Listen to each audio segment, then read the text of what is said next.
I, 27 male, just had the most surreal dinner experience that's made me realize my relationship is over. Still processing it, but I need to get this off my chest. My girlfriend Amanda, 26, and I have been together for 2 years. Lately, she's been different. We went to college together, started dating senior year. Back then, she was sweet, funny, down to earth. But ever since she started her new job at this marketing firm 6 months ago, she's become obsessed with appearances, social media, being seen at the right places with the right people. The thing is, I'm not that guy. I work as a veterinary technician. I spend my days covered in dog hair, dealing with anxious pets and worried owners. I love my job, but it's not glamorous. I don't have a six-pack or a fancy car. I'm just average. And until recently, Amanda said she loved that about me. Said I was real and genuine. That changed when she started hanging out with her new work friends. Suddenly, my cargo pants were embarrassing. My reliable Honda was giving broke energy. My lack of Instagram presence was basically social suicide. But tonight was the worst. We were at dinner with her work friends, Caitlin and Jenna. Trendy place, the kind where they serve tiny portions on huge plates. Amanda insisted I wear this uncomfortable button-down she bought me because my usual clothes would embarrass her. The whole dinner was them talking about guys from their office, who's hot, who's not, who hooked up with who. I just sat there eating my $30 piece of salmon that wouldn't fill up a toddler. Then our waitress came by to refill waters. She was attractive, sure, but I barely noticed because I was focused on not saying the wrong thing and setting off another lecture about my social skills. Amanda noticed me say, "Thank you," to the waitress and immediately pounced. "Ah, look at him being polite. He thinks she's cute," she announced to the table. "I was just being polite," I said. Caitlin laughed. "At least he has good taste. She's gorgeous.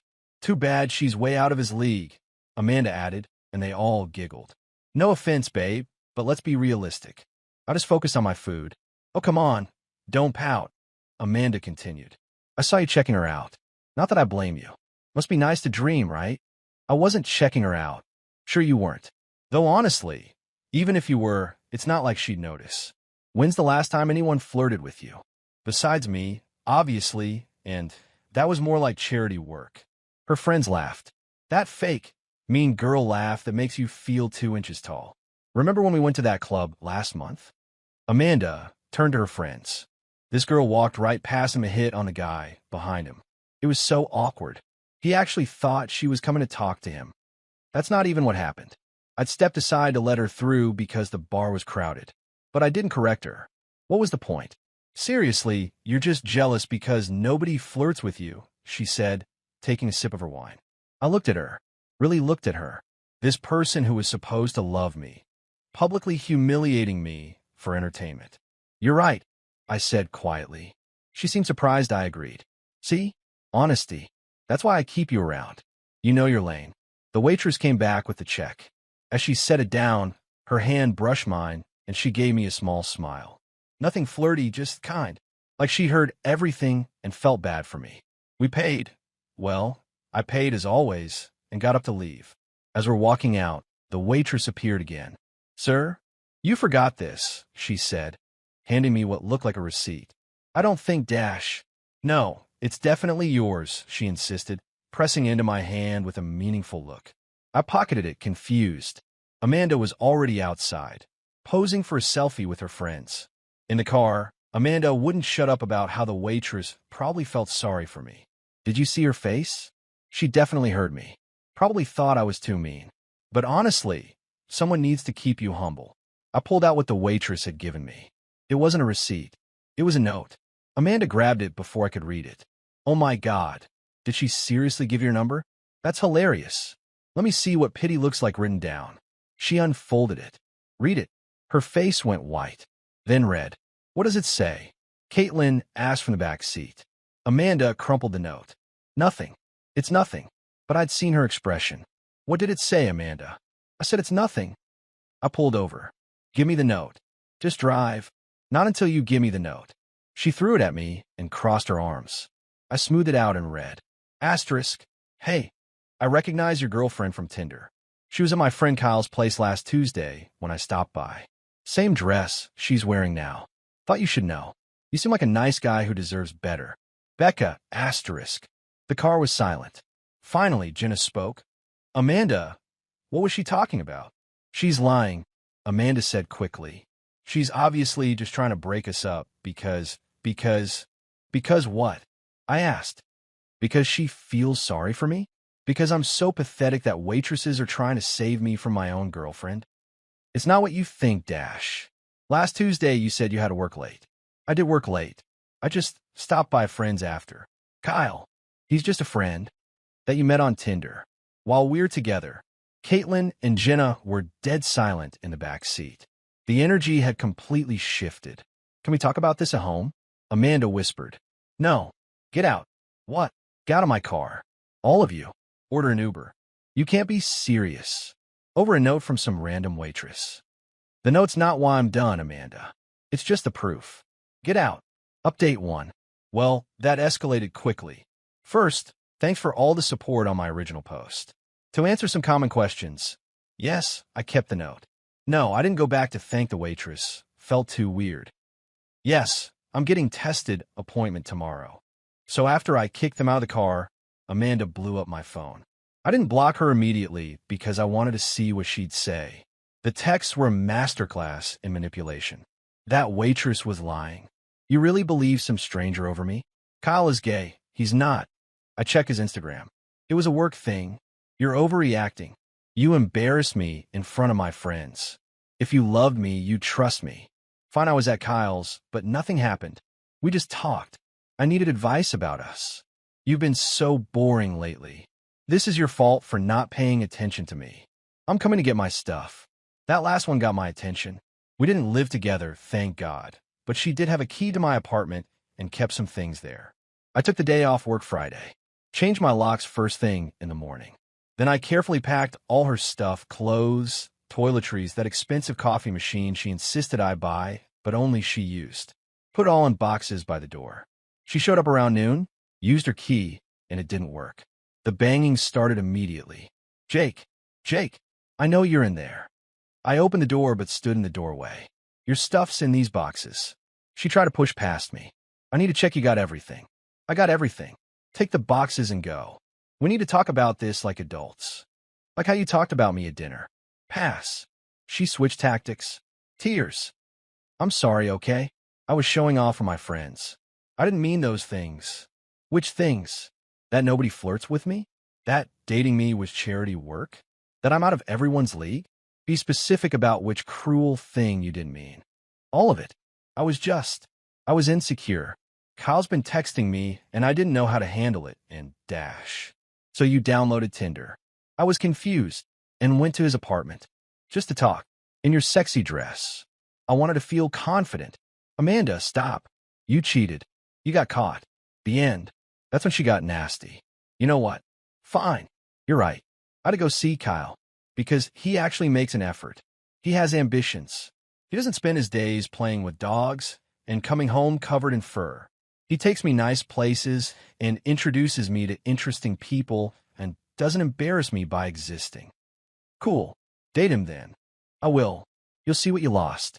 I was the best thing that ever happened to you, and you threw it away over one mistake.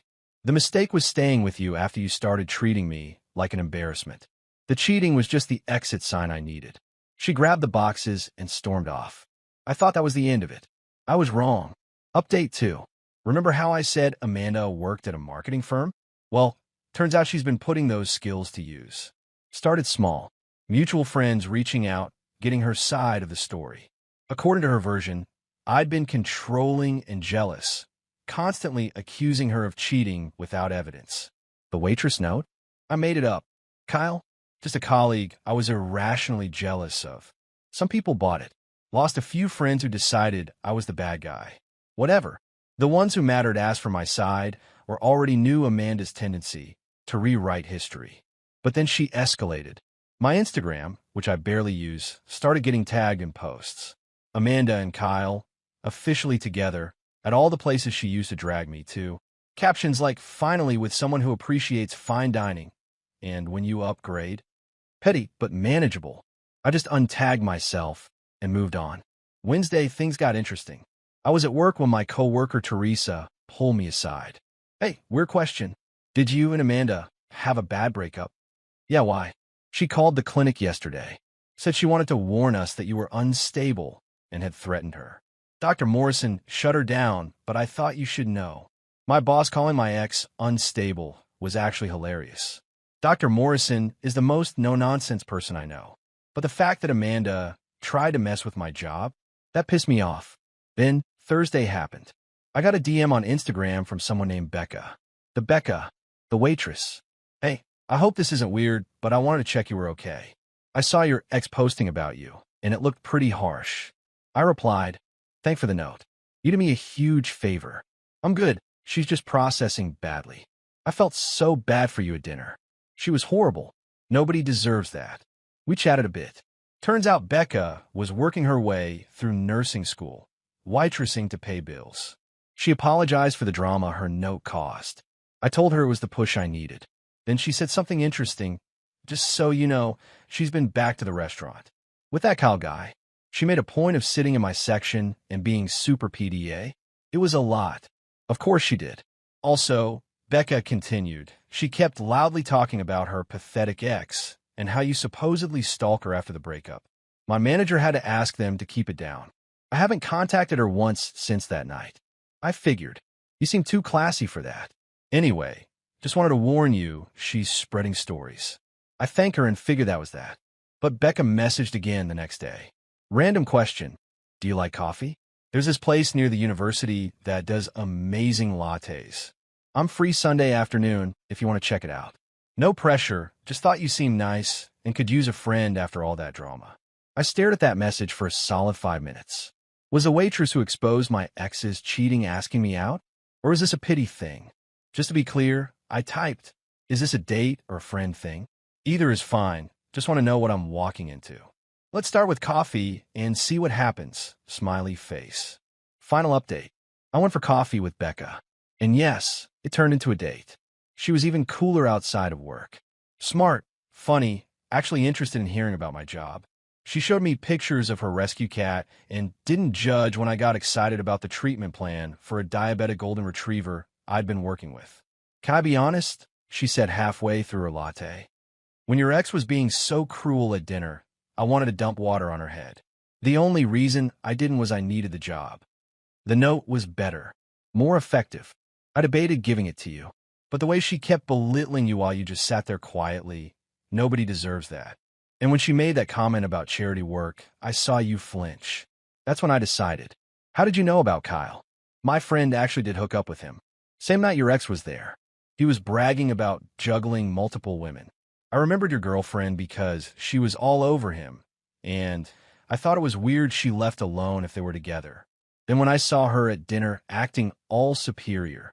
Small world. Tiny, she agreed. Want to know something funny? After she came back with Kyle making a scene, my manager banned them. Apparently, Kyle got handsy with another server, and that was the last straw. We talked for 2 hours. She walked me to my car, and I asked if she'd like to do it again sometime. I would. But just so we're clear, this isn't pity. You're actually cute, and more importantly, you're kind. Your ex is an idiot. Amanda must have amazing radar, because that night, she texted from a new number. I know you went out with that waitress. Kyle saw you. How dare you move on so fast? This proves you were cheating too. I didn't respond.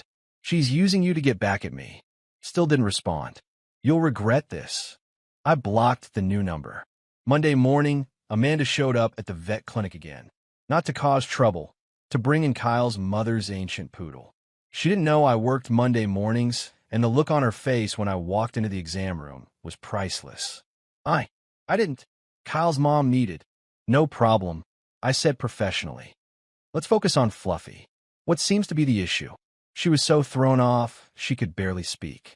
Dr. Morrison handled the exam while I took notes. The whole time, Amanda kept stealing glances at me. I just did my job. As she was leaving, she stopped. Jake, can we talk? Please? Just for a minute. About Fluffy? Sure. Otherwise, no. I messed up. I know that. Kyle, he's not what I thought. He's actually kind of jerk. Okay. That's it? Okay. What do you want me to say, Amanda? You made your choices. You publicly humiliated me, tried to get me fired, lied about me to everyone we know. Now you're with Kyle. Hope it works out. I was wrong about you, she said quietly. You're not boring. You're stable. You're kind. You actually cared about me, not just how I looked on your arm. Past tense is correct. I know I don't deserve it, but could we maybe dash? No. You didn't let me finish. Don't need to. The answer is no. Please take Fluffy home and follow up with the medication in 2 weeks. She left. According to Teresa, she cried in the parking lot for 10 minutes before driving away. That was 3 weeks ago. I'm still seeing Becca, taking things slow, but it's going really well. She actually appreciates that I have a normal job and don't care about being Instagram-worthy every second. Last night, she fell asleep on my couch while I was telling her about a breakthrough with an anxious pit bull I've been working with. When she woke up, she apologized. No, I'm sorry, I said. I know dog rehabilitation stories aren't exactly thrilling. Are you kidding? You're passionate about what you do. It's adorable. Tell me more about the pit bull. Such a difference from someone who once called my work stories mood killers. Amanda's still with Kyle, according to social media. Though Caitlin, who reached out to apologize for laughing at dinner, says it's not going well. Apparently, Kyle's juggling act hasn't stopped, and Amanda's discovering what it's like to date someone who treats her like an option instead of a priority. Karma's funny like that. As for the note, I kept it. Framed it, actually. Becca thinks it's weird, but also kind of sweet. It sits on my desk at home. A reminder that sometimes the worst nights lead to better mornings. And that waitresses notice more than you think.